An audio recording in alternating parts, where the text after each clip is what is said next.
గత 5 ఏళ్లలో వైఎస్ జగన్మోహన్ రెడ్డి అంటే అందరికీ టక్కున గుర్తొచ్చేది సజ్జల రామకృష్ణారెడ్డి. జగన్మోహన్ రెడ్డి ముఖ్యమంత్రిగా ఉన్న సమయంలో సజ్జల రామకృష్ణారెడ్డి కీలకమైనటువంటి పాత్ర పోషించారు. అయితే మొన్న జరిగినటువంటి సార్వత్రిక ఎన్నికల్లో ఆంధ్రప్రదేశ్లో వైఎస్ఆర్సీపీ ఓడిపోవడానికి సజ్జల రామకృష్ణారెడ్డి కూడా ఒక కారణం అని జగన్మోహన్ రెడ్డి భావించారని, అందుకే సజ్జల రామకృష్ణారెడ్డిని ఇప్పుడు జగన్మోహన్ రెడ్డి పక్కన పెట్టేటువంటి ప్రయత్నం చేస్తున్నారని, అందులో భాగంగానే జగన్మోహన్ రెడ్డి విజయసాయిరెడ్డికి ఫోన్ చేసి, అన్న ఇక కీలక బాధ్యతలు తీసుకోవాల్సింది నువ్వే అంటూ విజయసాయిరెడ్డిని జగన్మోహన్ రెడ్డి కోరినట్లుగా ఒక వార్త ఇప్పుడు సోషల్ మీడియా వేదికగా చక్కర్లు కొడుతున్న నేపథ్యంలో ఈ అంశం మీద మనం విశ్లేషణ చేసుకునేటువంటి ప్రయత్నం చేద్దాం. ప్రస్తుతం మనతో పాటు ఉన్నారు తెలుగుదేశం పార్టీ అధికార ప్రతినిధి సూర్యదేవర లత గారు. ఆవిడతో మాట్లాడదాం. లత గారు నమస్తే అండి. నమస్తే.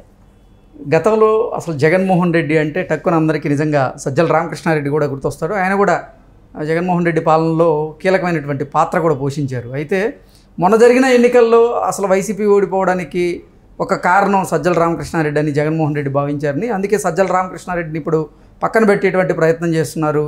అందులో భాగంగానే విజయసాయిరెడ్డి గారికి కాల్ చేసి, అన్న ఇక వైఎస్ఆర్సీపీలో మీరే కీలక పాత్ర పోషించాలి అంటూ జగన్మోహన్ రెడ్డి విజయసాయిరెడ్డికి కొన్ని ఆఫర్లు కూడా ఇచ్చినట్లుగా ఒక వార్త అయితే సోషల్ మీడియాలో చక్కర్లు కొడుతూ ఉంది. ఏంటి దీంట్లో వాస్తవం ఉందంటారా? అది వాళ్ళ ఇద్దరు అనుబంధం విడదీయరానిది. అంటే A1 A2 ఎప్పుడు కూడా కలిసి ఉండాల్సిన అవసరం ఉంది కదా. సో కేసుల్లో కానివ్వండి అని అట్లా ఉండే టర్న్లో ఎందుకు సజ్జలని తీసుకొచ్చారు, సజ్జలమేని తీసుకొచ్చిన బ్యాచ్ ఏంటి? సో అది ఎంటైర్లీ అంటే అవినాష్ రెడ్డి, సజ్జల వీళ్ళందరూ, ధర్మారెడ్డి కానివ్వండి, ఇదంతా ఒక టీం. ఈయన విజయసాయిరెడ్డిది వేరే టీం. సో అక్కడ యాక్చువల్లీ గెలిచిన వెంటనే అందరూ అనుకున్నారు విజయసాయిరెడ్డి గారికి ఒక వర్గం అనేది ఒకటి అనేది ఒక కోటరీ లాగా అందరూ భావించారు. అబ్బా విజయసాయిరెడ్డి గారు ఉన్నారు మనకు అంటే, ఆయన అంత యాక్టివ్గా ఉన్నాడు కదా అప్పుడు. పాదయాత్ర చేసేటప్పుడే కానివ్వండి, ఆ టైంలో కూడా మొత్తం అన్నీ చూసుకుంది ప్రతిదానికి. ఇప్పుడు ఈ సజ్జలైతే ఎలా మాట్లాడుతున్నాడో అప్పుడు ఆయనే కదా మొత్తం. అంటే A1 ఏదో అన్నారో A2 ఎట్లాగో ఖచ్చితంగా వాళ్ళ కేసుల్లో ఎలాగా A1 A2గా ఉన్నారో పార్టీలో కూడా అదేలాగా ఉన్నారు కదా. A1 జగన్మోహన్ రెడ్డి అయితే A2 విజయసాయిరెడ్డి అనే రకంగానే ఉండేది అప్పుడు. కానీ ఆయన ఎందుకు పక్కన పెట్టాల్సి వచ్చింది అని అంటే, కొంచెం ఫ్యామిలీ ఒత్తిళ్ళు. ఫ్యామిలీ అంటే జగన్మోహన్ రెడ్డికి బాగా దగ్గరైన వాళ్ళు. సో వాళ్ళు ఒత్తిడి కానివ్వండి, వీళ్ళందరినీ కొంచెం దగ్గరకు, అవినాష్ రెడ్డి ఇట్లాంటి వాళ్ళందరూ కూడా దగ్గరకు రావటం అయింది. సో వీళ్ళందరినీ దగ్గర పెట్టుకోవటం, ఈయనని కొంచెం డిస్టెన్స్ జరపటమే కానివ్వండి, గెలిచిన తర్వాత ఈయన అవసరం తగ్గిపోతూ వచ్చింది క్రమేపీ. సో అక్కడ కూడా ఏమంటే ఢిల్లీ స్థాయిలో కూడా ఆయనకి తగ్గించడం జరిగింది. అది వరకు ఢిల్లీ స్థాయిలో ఏదైనా ఉంటే ఈయనే చూసేవాడు, కానీ ఇప్పుడు గెలిచిన తర్వాత అసలు అది కూడా లేకుండా పోయింది ఈయనకి. ఎందుకంటే పెద్దిరెడ్డి వాళ్ళ కొడుకే అనుకుంటాను కదా, రాజంపేట ఎంపీ అయిన మిథున్ రెడ్డికే ఫ్లోర్ లీడర్ కూడా ఇచ్చాడు కదా అక్కడ. సో ఇవన్నీ కూడా ఆయన్ని ఇంపార్టెన్స్ తగ్గించుకుంటూ వచ్చారు. వైజాగ్కి పరిమితం చేశారు, వైజాగ్లోనే ఉండి చూసుకోవాలి అన్నట్టు. అంటే అక్కడ క్యాపిటల్ సిటీ కాబట్టి అక్కడ కబ్జా చేసే భూములు వీళ్ళు ఏదైతే కబ్జా చేసి అక్కడ మనం క్యాపిటల్ సిటీ మనం అక్కడ పెడతాం కాబట్టి అందుకోసం అక్కడ భూములన్నీ కబ్జా చేయడానికి అక్కడ ఒక మనిషిని అన్నట్టు, నీకు ఆ పని అప్పు చెప్తున్నా నువ్వు అది చూసుకో అన్న రకంగానే ఆయన అక్కడ ఉంచడం జరిగింది. కానీ ఇక్కడికి వచ్చేటప్పటికి అన్ని సజ్జల రెడ్డి అంటే అన్ని అంటే సీఎం అనే ఒక ట్యాగ్ లైన్ ఒకటి లేదేమో కానీ A to Z ఆయనే అనమాట. మీరు ఆల్రెడీ మీ పార్టీ నేతలు పేరు పెట్టారు ఆయనకు ముద్దుగా సకల శాఖ మంత్రి. అంటే ఏంటంటే సీఎం పని దగ్గర నుంచి కార్యకర్త పని వరకు ఆయనే మాట్లాడేస్తాడు, ఆయనే చెప్పేస్తాడు. ఇంకా మధ్యలో మినిస్టర్లు, ఎమ్మెల్యేలు ఇవన్నీ కూడా ఉన్నాయి, ఎమ్మెల్సీలు అందరివి వాళ్ళవి అన్నీ కూడా ఈయనే డెసిషన్ ఉంటుంది, ఈయన చెప్పిందే జరగాలన్నట్టు ఉంటుంది. ఇంకా వాళ్ళ కొడుకేమో సోషల్ మీడియా అప్పచెప్పాడు. ఆ సోషల్ మీడియా ఎలా తయారైందంటే బూతులు పురాణాలలాగా స్టార్ట్ చేశాడు. అంటే ఆ బూతులు ఏ రకంగా అంటే అది వాళ్ళ పార్టీకే మైనస్ అయ్యేటట్టు అయింది. సో ఆ రకమైన మాటలు అలాంటి వాళ్ళని పెట్టి మాట్లాడించడం కానివ్వండి, ఇవంతా కూడా వ్యతిరేకం అనేది ప్రజల్లో కూడా ఏంటి చిత్కరించుకునేటట్టు తయారైంది వాళ్ళ సోషల్ మీడియా కూడా. సో దాంతో అక్కడ ఫెయిల్యూరే కానివ్వండి, ఈ ప్రతి దానిలో కూడా సజ్జల తీసుకున్న డెసిషన్స్ అన్నీ కూడా ఫ్లాప్ అవుతా వచ్చాయి. సో దాని తర్వాత ఈ ఓడిపోవటమే కానివ్వండి, ఓడిపోయిన తర్వాత కూడా ఆయన ఎక్కడ మళ్ళీ తర్వాత ప్రెస్ మీట్ లేదు, రిజల్ట్స్ వచ్చిన తర్వాత ప్రెస్ మీట్ ఎక్కడ పెట్టాడు పెద్ద లేదు. సో ఇప్పటి వరకు కనపడడం లేదు, ఎక్కడికి వెళ్ళాడో, ఎందుకు వెళ్ళాడో, ఏం చేస్తున్నాడో కూడా తెలియదు. అంటే జగన్మోహన్ రెడ్డి తప్పిచ్చేసినట్టే కదా, ఇంకా ఆయన అవసరం లేదు అన్నట్టుగా ఉంది. కాబట్టి సో వాళ్ళకి ఘర్షణ జరిగిందని, కొట్టుకోవటం జరిగిందని, ఇవన్నీ కూడా రకరకాల మాటలు వస్తున్నాయి.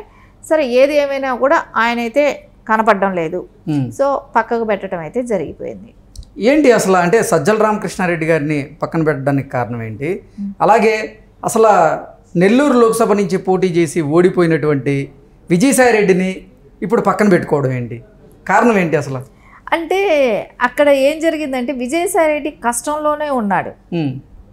మీరు ఇక్కడ ఒకటి గమనించాల్సిన విషయం ఒకటి, విజయసాయిరెడ్డి ఎప్పుడు కష్టంలో ఉన్నాడు.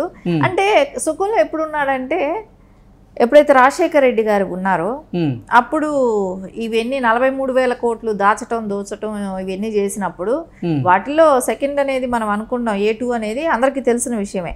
తర్వాత నుంచి ఓదార్పు యాత్ర దగ్గర నుంచి సీఎం అయ్యే వరకు అయితే సెకండ్ పొజిషనే.